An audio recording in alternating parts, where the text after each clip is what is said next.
Hi guys, and welcome back to the CRX Survival kit build part 3.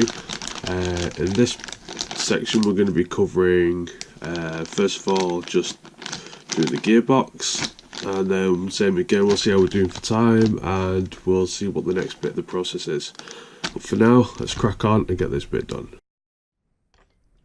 Okay, so in these bags we've got the spur gear, slipper clutch, the motor mount, some bearings and the front of the box. Now this already comes pre-assembled, which is good, and I don't think we need to unassemble it for the purpose of the kit.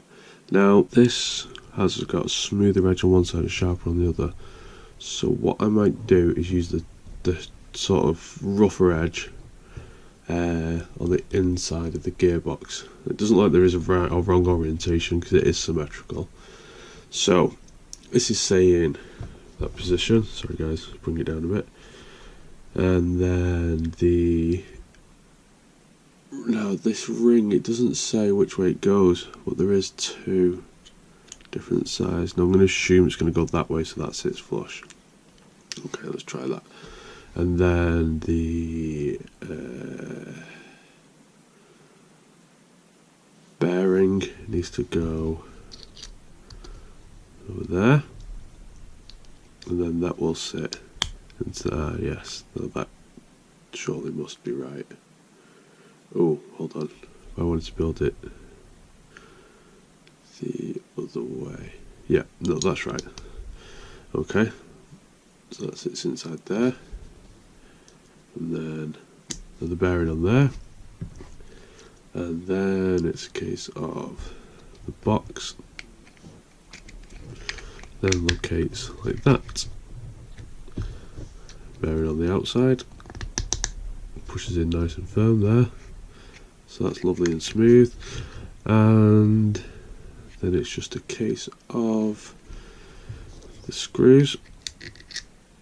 Okay, there you go. So there's the box, there's the gearbox, the spur in there. Everything's running nice and smooth. It hasn't advised we put any form of oil or anything in there, no thread lock or anything. So there's that bit done. So for this part we're going to need the gearbox which is assembled, and baggy 03V2, which is the motor. Okay, it's advising that we use, where are they? These two here. These two sort of like flat-headed ones. Let's just do the pinion gear, the grub screw. Just saves in case it's too tight to get in there. So same again, just a little bit of thread lock on there. A lot of people don't thread lock these, but I'd rather struggle to get it off than it just fall off whilst you're out and about. Screw this one in. So I'm not going to screw it in tight at the moment, it's just loose so it can still freely move around. But the spur gear is moving and the pinion isn't. Now that's a little bit too loose, so what we do is just tighten it down a touch. That's a bit better. That's too tight. Oh, I'll tell you what, just nip that one up a touch more.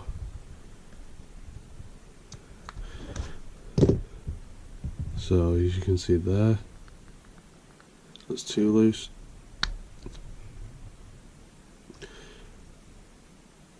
It's better, a lot better. That one's too tight. It is quite a fine line. I can go for a touch less than that. There we go. Okay, so I'm happy with where that is now. Okay, so that's now on, so then it's just a case of putting the cap on. So it just requires two of those.